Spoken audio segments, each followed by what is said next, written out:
Hello everyone, my name is Anchi, and I'm part of Group 1. Today, our team will be presenting our research evaluating Hong Kong's innovation policies and technology fund. As a financial hub, Hong Kong needs economic diversification into technology for future growth. Over the past decade, the government has invested in nurturing the local startup ecosystem. Our research critically analyzed the implications of these initiatives through rigorous data analysis.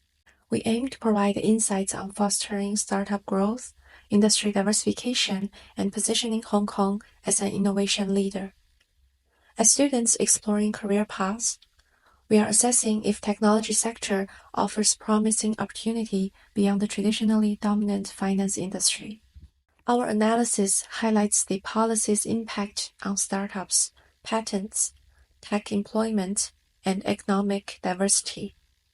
We also identify challenges like funding gaps, regulatory hurdles, and talent shortages. Based on our findings, we recommend establishing a seed early-stage venture capital fund to support startups. We also propose an entrepreneurship education framework to nurture relevant skills. Let me now hand it over to my group member Sean to present our data analysis findings. In our research, the method we use is called SCM, Synthetic Control Method. It is a method similar to DID, difference in difference.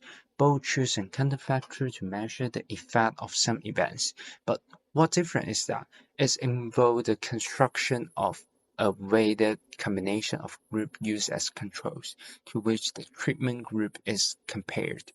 We select the setup of 5 billion HKD Innovation and Technology Fund as extrogen shock, which was set up in 1999. By evaluating its effect on Hong Kong business, maybe we can gain some insights. After the brief intro of the method and event, we're going to talk about the assumption and the data we'll cover in this research. 3 base assumptions were set up. The second and third one are quite straightforward. Maybe the first one bit confusing because it is hard to clarify whether a policy has split over effect on other places. But we find out that the IND fund in Hong Kong only invests in local firms, implying that it tends to have only slight split over effect. So to simplify our research, we just set up the first assumption. In views of data, we use the panel data acquired from World Bank, the National Bureau of Statistics of China, HKMA, etc. Indicators are listed as below. What I need to explain is our outcome variable or dependent variable NBD, new business density.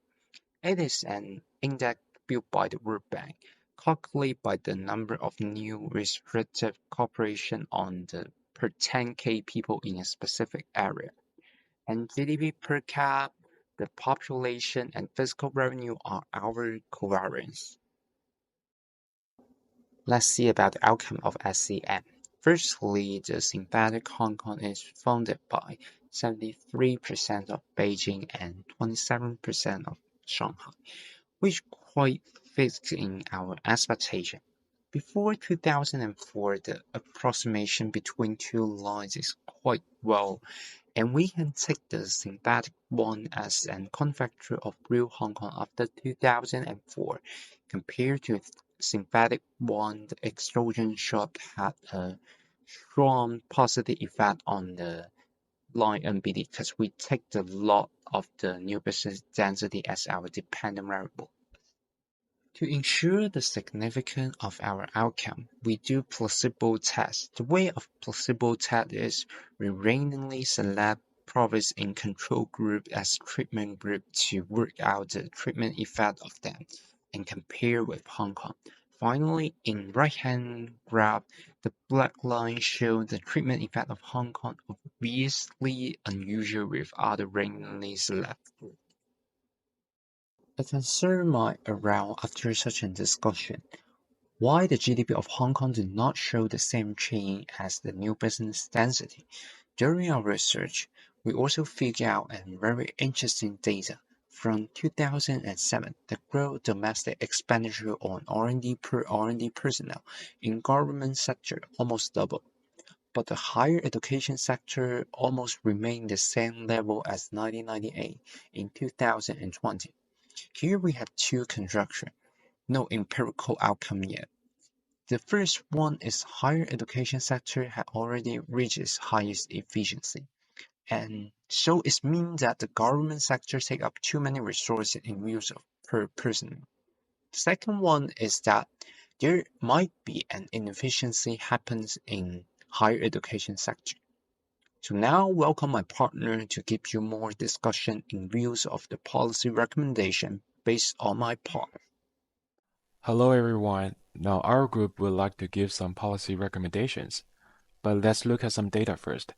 As you can see in this table, Hong Kong government's early stage investments in local startups are lower than other funding support. We can see that in the stage pre-seed, the funding support from Innovation and Technology Fund is around 49.5 billion Hong Kong dollar. And in Series C+, the funding support from Hong Kong Investment Corporation Limited is about 62 billion Hong Kong dollar. But as you can see, the seed and early stage government VC is only about 3.4 billion Hong Kong dollar, which is very low. So our recommendation is establishing an angel fund of funds to provide seed and early stage venture capital to Hong Kong startups. These will reduce administrative burdens for the government, also allows the government to focus on strategic oversight and leverage the expertise of sub-fund managers, granting them more autonomy in investment decision-making, making the investment process more diversified. Here we have some examples of FOF investing in seed stage and early stage startups. In Israel, the Yozma Fund. It aims to support very young local startups with 40% government capital, about 100 million US dollar. It invested in 164 startups, had 6 sub-funds, and the IRR was over 100%. Shenzhen Angel Fund of Funds focus on seed stage and early stage local startups. With up to 40% government capital, about 10 billion RMB, it nurtured 3 unicorns and 112 potential unicorns in 5 years. And it also facilitated job creation, provided jobs for over 34,000 people. Another recommendation we would like to give is related to entrepreneurship education, because as you can see, Hong Kong university graduates have relatively low startup intention compared to the US, Australia, Singapore, and Finland. And these are the major reasons for students not to consider starting a business. 2 of the major reasons are insufficient funding or capital and lack of entrepreneurial support, related to what we have discussed in the first recommendation. The other 2 of the major reasons are lack of a solid business idea and low risk tolerance or appetite. We think that these 2 reasons are all related to entrepreneurship education. So our second recommendation is formulating a policy framework for entrepreneurship education in basic education and encouraging entrepreneurship programs also at the tertiary level. For basic education, the Hong Kong government can incorporate entrepreneurship into science subject.